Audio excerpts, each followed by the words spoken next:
di hari khairul ibadi sampai kepada pasal tentang petunjuk Rasulullah SAW dalam ruku berkendara. Bagaimana Rasulullah SAW di dalam berkendara. Beliau terkadang mengendarai kuda, terkadang mengendarai onta, kadang bifal. Bifal adalah peranakan antara kuda dengan keledai. Terkadang Rasulullah juga naik keledai. Terkadang Rasulullah kalau naik kuda memakai pelana, dan terkadang tanpa pelana. Jadi kuda biasanya pakai apa? Pelana. Kadang tidak pakai. Terkadang Rasulullah berkuda dengan lari kencang, artinya cepat. Dan terkadang Rasulullah SAW hanya berjalan. Terkadang sendirian, dan kebanyakan demikian. Atau biasanya kalau naik onta Rasulullah SAW membonceng yang lain. Para sahabat, seringnya kalau Rasulullah naik kendaraan onta ini, beliau menunggangan atau membonceng sebagian sahabat. Kadang di depan, kadang di belakang, kadang dibonceng atau membonceng. Terkadang mereka bertiga dengan Rasulullah di atas satu onta. Dan ini semuanya menunjukkan tawakulnya Rasulullah. Jadi biasa, kadang di depan, kadang di belakang. Dan biasanya orang yang sombong dia tidak mau naik onta, naik kuda kecuali sendirian. Malu atau gengsi. Dan Rasulullah tidak gengsi untuk membonceng sahabat, karena orang yang miskin, karena muda. Sebagai ulama menulis sebuah kitab atau tulisan hanya mengumpulkan hadis-hadis yang menyebutkan siapa saja yang pernah dibonceng atau membonceng Rasulullah, entah dibonceng berdua atau bertiga. Disebutkan hadis-hadis yang menyebutkan bagaimana Rasulullah berkendara. Jadi Rasulullah kadang bergantian, sampai Rasulullah ini gantian. Jadi ini kalau saya naik kendaraan, udah misalkan safar atau perang, dalam perjalanan safar yang mengharuskan satu kuda, satu onta harus bergantian antara beberapa orang. Rasulullah kadang berjalan dan sebagian sahabat yang lain. Masya Allah. Dan inilah yang menjadikan para sahabat mereka juga seperti Rasulullah demikian. Umar bin Khattab radhiyallahu anhu sampai ketika menaklukkan Romawi, Umar bin Khattab, karena kebiasaan Umar bin Khattab, para sahabat melihat Rasulullah SAW melakukan hal tersebut, bergantian ketika naik kendaraan onta. Kasihan ontanya kalau dinaiki semuanya naik, maka ini juga berat, memberatkan. Ada batas maksimal. Umar pas masuk ke negeri Syam, di tempat ibu kota di mana penduduk negeri Syam waktu itu yang sebelumnya dikuasai oleh bangsa Romawi, yang notabene adalah Nasrani. Ketika mereka ingin melihat siapa pemimpinnya, mereka sudah mendengar nama Umar bin Khattab. Nama Umar ini sudah terkenal karena khalifah. yang paling disegani di dunia, bahkan Romawi Persia sudah dikalahkan. Mereka ingin melihat siapa atau gimana siapa yang sebenarnya menjadi pemimpin ini. Kayak apa orangnya? Umar bin Khattab radhiyallahu anhu dalam keadaan waktu itu sudah bergantian dengan salah seorang sahabat atau salah seorang di antara pasukan kaum muslimin. Maka Umar pas masuk di negeri Syam, giliran Umar yang berjalan. Gilirannya sedang jalan. Akhirnya Umar masuk dalam keadaan berjalan. Sepatunya dikalungkan di talinya ini, diikat, kemudian dikalungkan di lehernya. Jadi sepatu di sini. Ini khalifah dengan pakaian yang sedemikian. Subhanallah. Abu Ubaidah radhiyallahu anhu ketika itu melihat Umar datang dan terheran. Dikira yang jadi pemimpin adalah yang di atas onta, yang di atas onta. Orang-orang melihat ini memperhatikan yang di atas onta, tapi Abu Ubaidah melihat Umar kok ada di bawah. Wahai Umar, tegur oleh Abu Ubaidah, kenapa kok ini pas dalam keadaan Allah memuliakan engkau dengan ditaklukkannya negara besar Romawi yang ditakut di dunia waktu itu. Sementara kau dalam keadaan seperti ini, pakai kalung sepatu lagi, pakai kalung sepatu. Umar bin Khattab, maka Umar bin Khattab, barang siapa yang mengharapkan kemuliaan dengan dunia, Allah akan hinakan. Romawi dihinakan oleh Allah SWT. Dan dikuasai orang Badui yang mengalungkan sepatunya di pemimpinnya. Umar hanya mengatakan, menjawab dengan perkataan Ubaidah, seandainya bukan engkau ya Ubaidah yang mengatakannya. Maksudnya kenapa engkau mengatakan seperti itu? Justru orang yang mencari kemuliaan dengan dunia, Allah akan hinakan. Ini kemuliaan dunia, itu kemenangan Persia dan Romawi ditaklukkan. Umar bin Khattab menganggap biasa. Bahkan Umar bin Khattab pernah menangis ketika pertama kali melihat Kisra, kursinya, kemudian mahkotanya. Umar bin Khattab menangis ditaklukkan. Kenapa? Ditanya oleh sebagian sahabat, kenapa kamu menangis pada saat Allah memuliakan? Tidaklah diberikan ini kepadamu, padahal sebelumnya tidak diberikan kepada orang yang lebih baik dari itu. Melainkan ini adalah sesuatu tanda-tanda yang tidak baik, tanda-tanda kemunduran.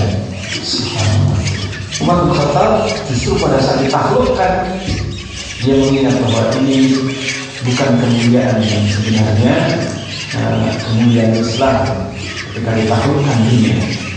Umar teringat dengan sabda Rasulullah, bukanlah kefakiran yang aku khawatirkan, tapi aku khawatir kalau sudah dibukakan pintu dunia.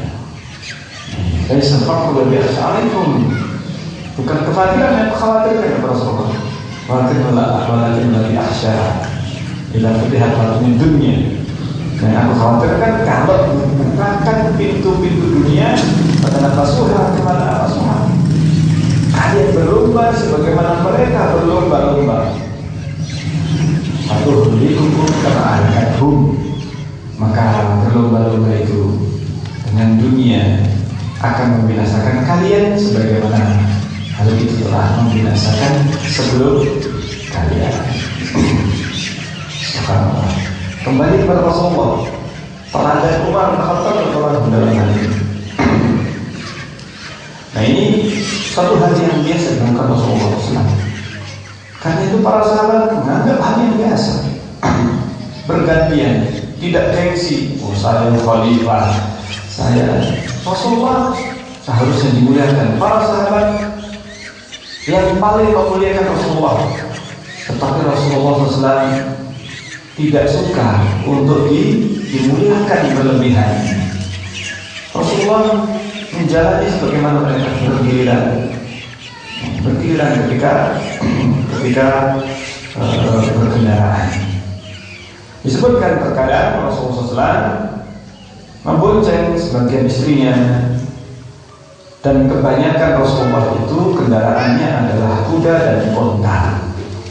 Meskipun terkadang Rasulullah naik keledai atau bidol, tetapi yang paling sering adalah kuda atau unta. Adapun bidol,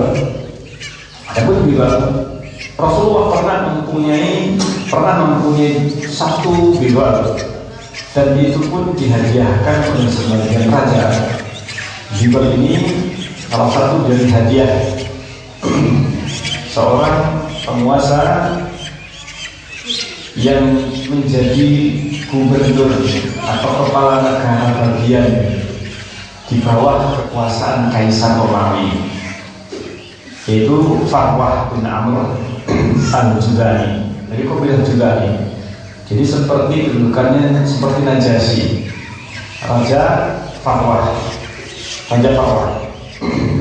Dia masih di bawah kedudukan Kaisar, di bawah kekuasaan Kaisar Romawi sebagaimana Najasyi yang di Ethiopia. Dan bidol bukanlah kendaraan yang dikenal oleh orang Arab. Bidol ini tidak biasa orang Arab memperanakan kuda dicampur dengan keledai. Tapi ketika dihadiahkan kepada Rasulullah, dan biasanya utusan atau raja menghadiahkan sesuatu yang memang jarang ada di tempat yang didiami.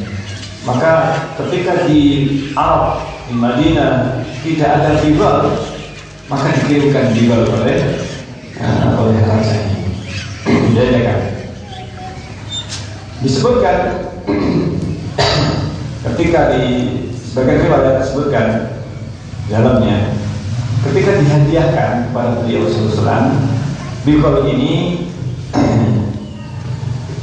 akhirnya orang-orang Arab atau para sahabat heran, apa mungkin kuda punya anak dari keledai? Keledainya bagaimana ini?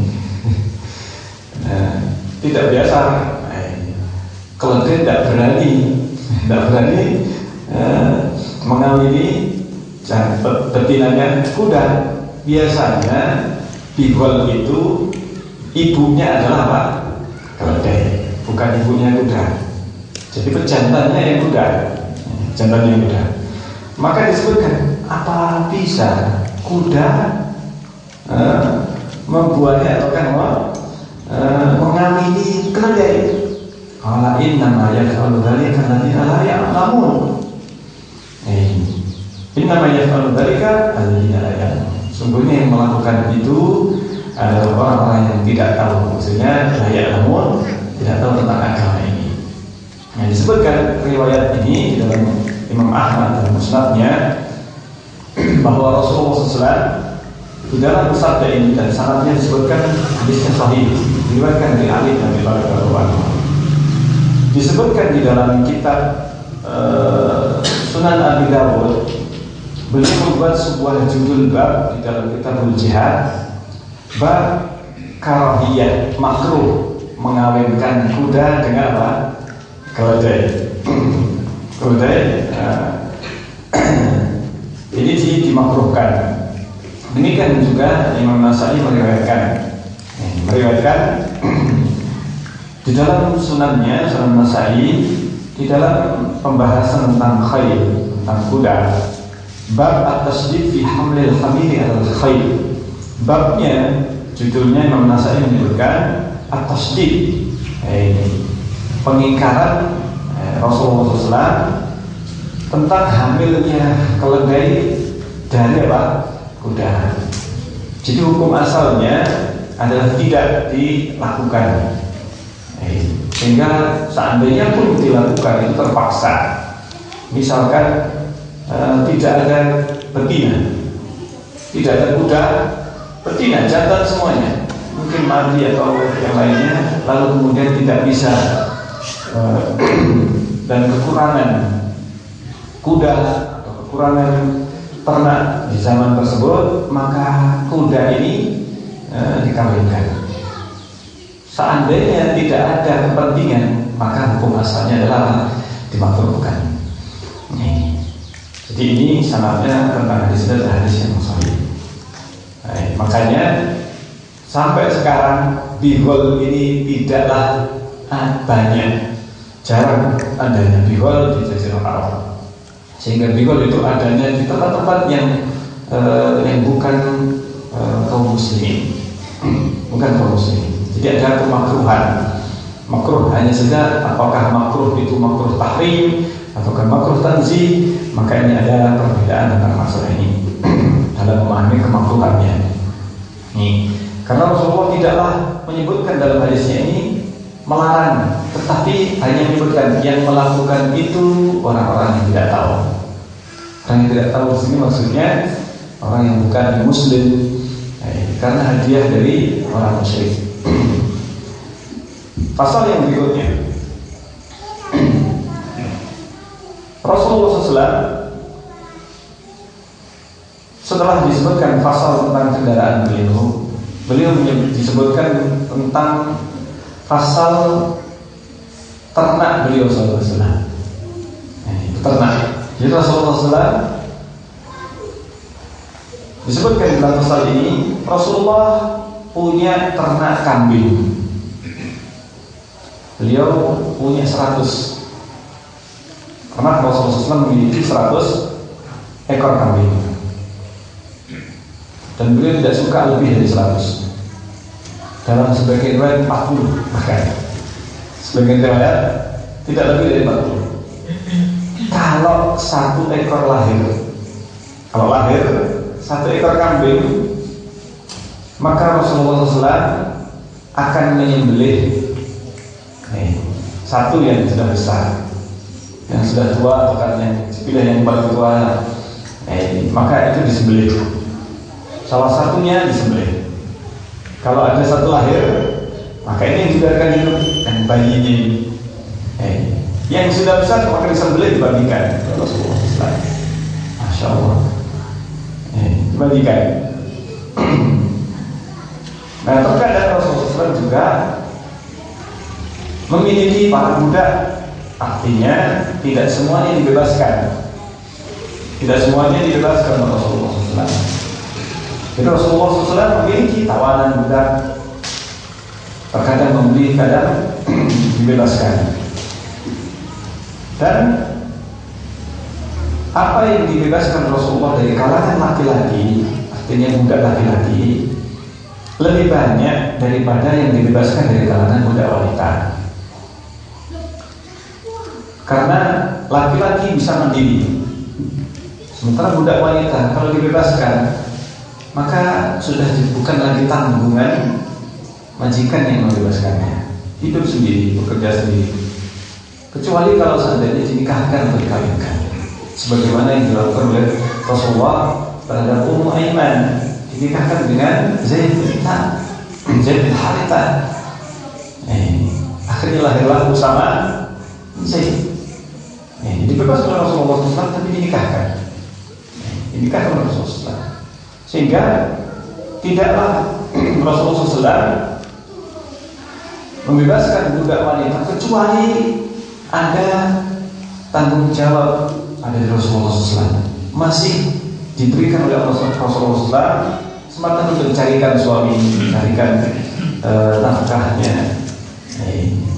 Jadi kalau sudah ada nafkah yang mungkin terjamin setelah dibebaskan, maka Rasulullah membebaskan budak wanita tersebut. Tidaklah dibebaskan dalam kondisi sudah tua, kemudian tidak ada yang mengurusi. Ini tidak pernah dilakukan Rasulullah. Rasulullah meskipun budak, tapi mereka adalah manusia. Dan bahkan sebagian di antara sahabat Rasulullah, dengan adanya perlakuan Rasulullah terhadap budak yang seperti anaknya, seperti istrinya, seperti saudaranya sendiri, Rasulullah kadang membonceng para budak maulanya Rasulullah. Ini hal yang biasa. Disebutkan dalam satu riwayat dalam Sunan Tirmidzi,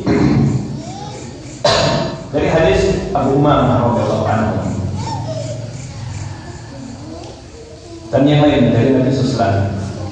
Beliau bersabda, ayyuma mri'in a'taqa imra'an musliman, siapapun yang membebaskan seorang budak muslim, budak muslim, karena memang yang dibolehkan untuk dibebaskan adalah budak muslim, kana fikakuhu minan nar, maka dengan dia membebaskan budak muslim, hal itu adalah salah satu yang bisa membebaskan dirinya dari neraka. Masya Allah, ini keutamaan membebaskan budak. Ini dibolehkan, dan bahkan perbudakan itu tetap ada sampai hari kiamat. Jadi itu tujuan yang sangat mulia sebenarnya, karena tidaklah menjadi budak kecuali apabila dia itu berasal dari peperangan antara kaum muslimin dengan kaum kufar. Apabila kaum kufar ini kalah tertawan, maka itu yang jadi budak. Ketika peperangan itu dilakukan apabila yang diperangi tersebut tidak mau masuk Islam, dan tidak mau membayar jizyah pajak, maka pilihannya adalah diperangi. Ketika diperangi masih ada kesempatan, itu ditawan. Kalau dibunuh masuk neraka, tapi kalau ditawan didakwai masuk Islam. Kalau masuk Islam disunahkan untuk dibebaskan, dianjurkan untuk dibebaskan, sehingga tujuan perbudakan masih ada di dalam Islam. Perbudakan ini bukanlah perbudakan sebagaimana yang dilakukan oleh bangsa selain kaum muslimin, akan tetapi perbudakan di dalam Islam tujuannya adalah menyelamatkan budak itu dari neraka. Jadi budak itu tidak kemudian dimiliki hanya untuk dimiliki saja, tetapi budak ini untuk didakwai, hingga apabila mereka itu masuk Islam, maka baru dibolehkan untuk dibebaskan. Dan mereka diperlakukan sebagaimana manusia, pekerjaannya pun pekerjaan manusia, dinafkahi sebagaimana menafkahi keluarganya, famili.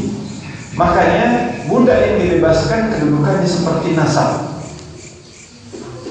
bahkan bisa majikan yang membebaskan mendapatkan hak waris, bisa mewarisi, karena ini membebaskan ini seperti halnya apa? Seperti sedekah yang paling berharga bagi seseorang, yaitu sedekah dalam bentuk pembebasan. Ini sedekah terbesar pada seseorang yang diberi itu pembebasan ini. Maka Rasulullah SAW menyebutkan ganjarannya membebaskan budak.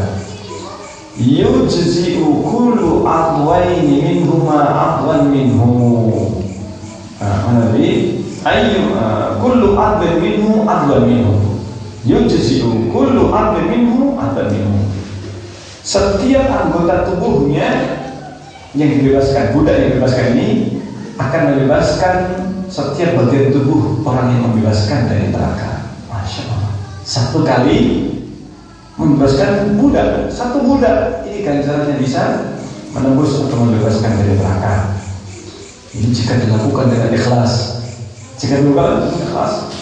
wa ayyuma imri'in muslimin a'taqa imra'ataini muslimataini, dan siapapun seorang muslim membebaskan dua budak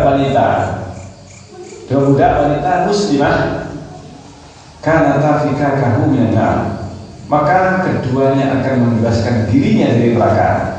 Yujzi'u kullu adwaini minhuma adwan minhu.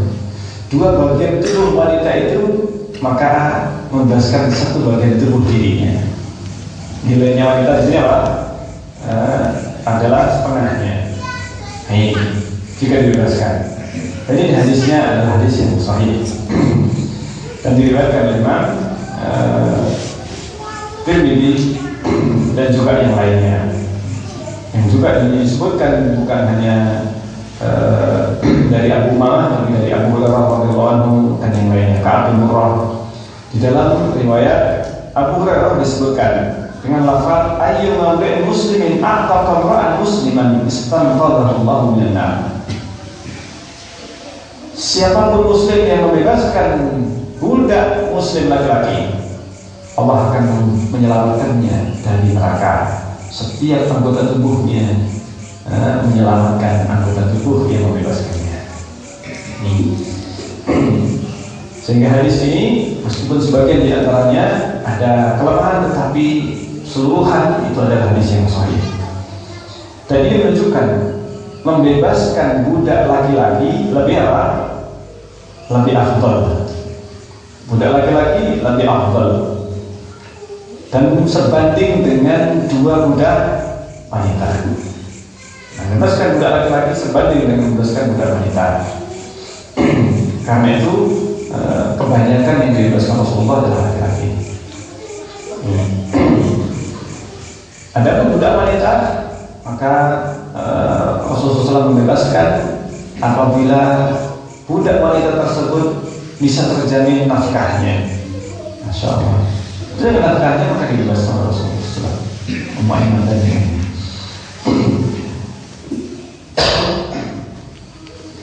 Dan ini salah satu di antara posisi wanita itu separuh dari laki-laki. Di antaranya adalah dalam hal warisan. Dan tidak semua warisan wanita separuhnya laki-laki, tidak semuanya. Yang separuh di antaranya istri, separuhnya suami. Ini separuh. Anak sama anak, laki-laki, perempuan, maka 2:1. Saudari dan saudara perempuan 2:1. Sehingga ini salah satu di antaranya. Sehingga seseorang yang memiliki atau salah satu 5 bagian wanita itu atau betina itu adalah bagiannya separuh dari laki-laki. Salah satunya adalah dalam masalah pembebasan budak. Kemudian yang kedua, akikah. Anak laki-laki diakikahi 2 kambing, wanita diakikahi 1 kambing. Kemudian yang ketiga, persaksian. Persaksian wanita separuh dari persaksian laki-laki. Separuhnya. Kalau ada saksi wanita, nilainya adalah separuhnya laki-laki. Kecuali dalam masalah persaksian susuan. Justru persaksian persusuan itu ditahan wanita. Laki-laki kalah dalam hal saksi susuan, karena yang menyusui adalah wanita. Wanita lebih hafal berapa banyak anak bayi itu menyusui kepada dirinya. Laki-laki tidak hafal, tidak hafal. Makanya persaksian dalam masalah persusuan, ini saudara susunya ini saudara susunya ini jadikan patokan wanita. Kecuali dalam hal masalah ini. Kalau dalam masalah pembunuhan, dalam masalah zina, dalam masalah yang lainnya, kalau transaksi, saksi dalam masalah transaksi atau saksi hilal, ru'yatul hilal, ini semuanya wanita separuhnya laki-laki. Jadi ini dia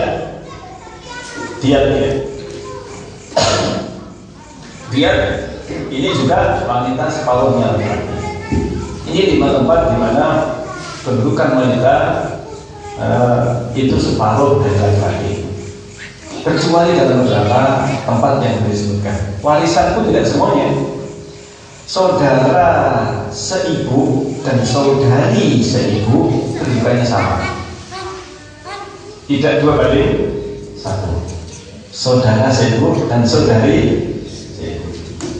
Kemudian terkadang kedudukan bapak dan ibu si mayit ini bisa jadi sama. Bisa jadi sama.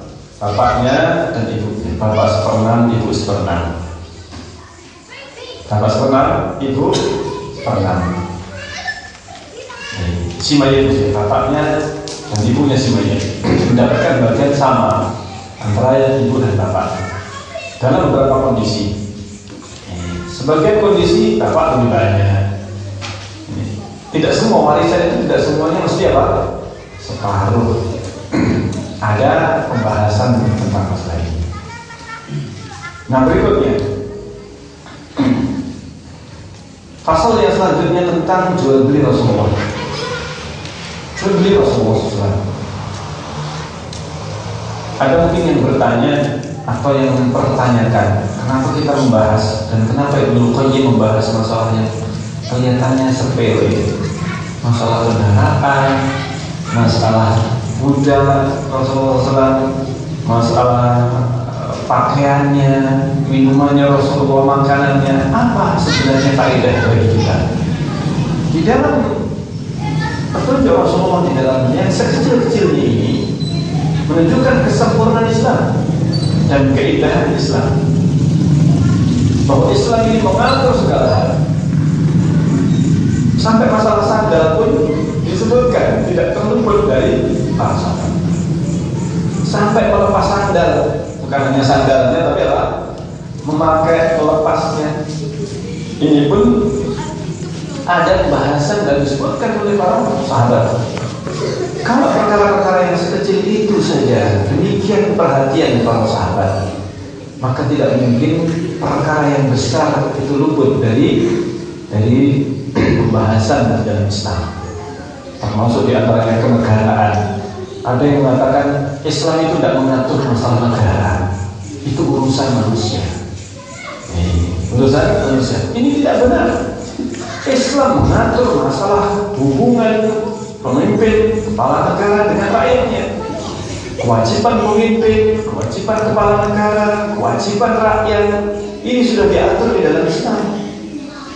Sekarang sudah sempurna. Orang yang mengatakan Islam tidak mengatur masalah kenegaraan berarti dia tidak tahu Islam. Meskipun profesor, meskipun dia adalah profesor, doktor, bahkan ahli dalam hukum Islam mungkin. Ini adalah seorang yang belum mempelajari Islam dan mengetahui Islam secara keseluruhan. Subhanallah. Jadi Islam ingin mengatur dunia, bukan masalah mengatur satu negara saja bahkan, tapi mengatur bagaimana dunia. Mengatur dunia. Jadi aturan Islam ini mencakup seluruh aturan dunia. Sebenarnya tidak perlu PBB. Kalau ada Islam, tidak perlu apa? PBB dan sebagainya. PBB yang mendirikan prakarsanya kaum Yahudi untuk bisa mereka menguasai. Kaum Yahudi rekayasa sehingga mereka ada hak veto dan sebagainya. Siapa yang punya hak veto?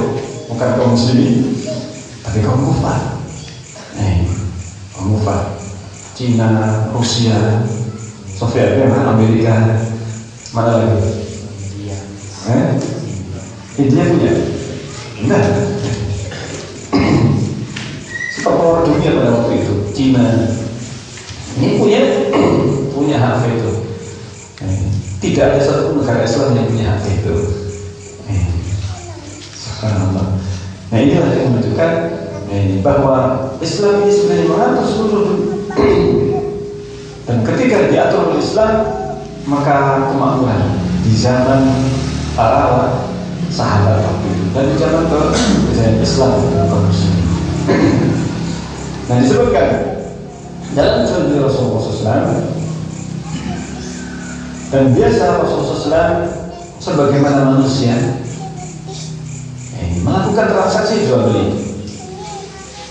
Dan Rasulullah SAW pada saat sebelum diutus sebagai Rasul, Rasulullah adalah pedagang. Artinya jualan, lebih banyak berjualan daripada membeli. Setelah masuk Islam, Rasulullah lebih banyak membeli. Maksudnya Rasulullah tidaklah banyak berdagang. Tidak banyak berdagang, maksudnya berjualan. Jadi Rasulullah sebelum diutus sebagai Rasul lebih banyak berdagang daripada setelah diutus. Tetapi Rasulullah kadang menjual, kadang membeli.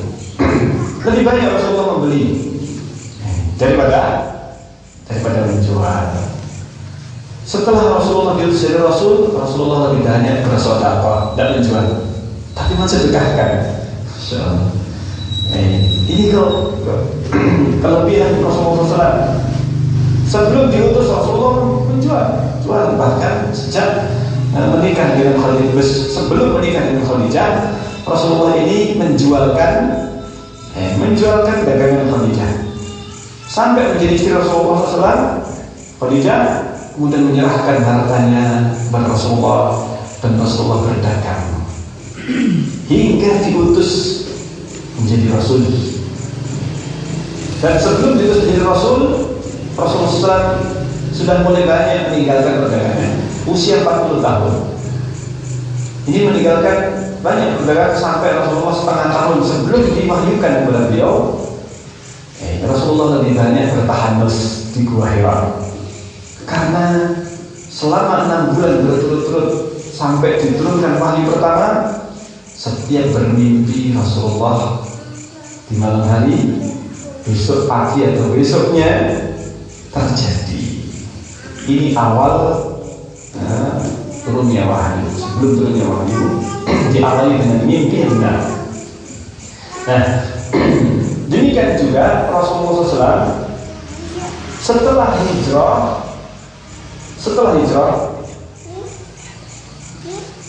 lebih jarang lagi, bahkan hampir bisa dikatakan tidak dinukil. Hampir tidak dinukil Rasulullah SAW berjualan.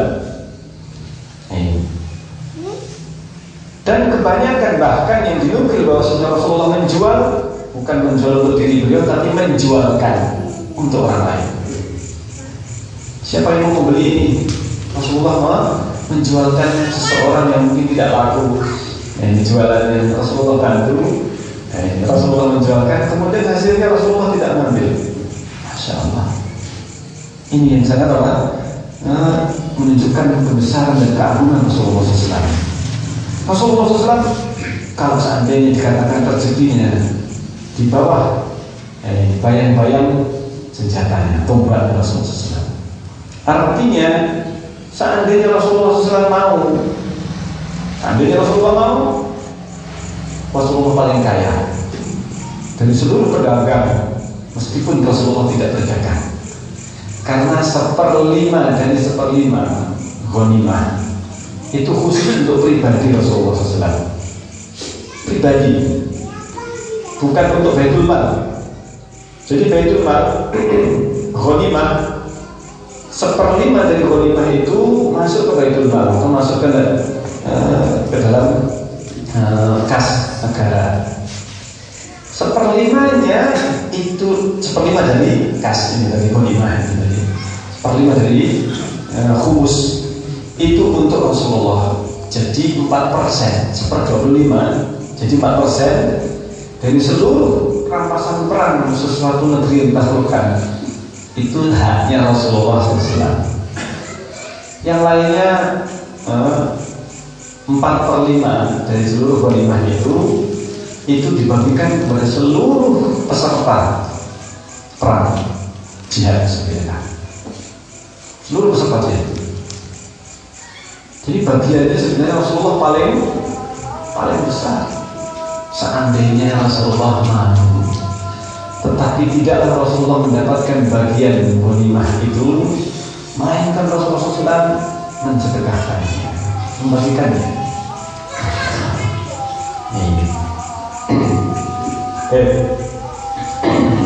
Jadi ini insya Allah kita lanjutkan. Pasal ini masih awal-awal, dan insya Allah kita akan membahasnya dalam pembahasan yang akan datang bi'idznillah ta'ala. Semoga kita bisa mengambil manfaat dari pembahasan ini dan kita bisa mengamalkan sunnah Rasulullah SAW. Subhanallahumma wa bihamdihi, asyhadu an la ilaha illa anta, astaghfiruka wa atubu ilaik. Assalamualaikum warahmatullahi wabarakatuh.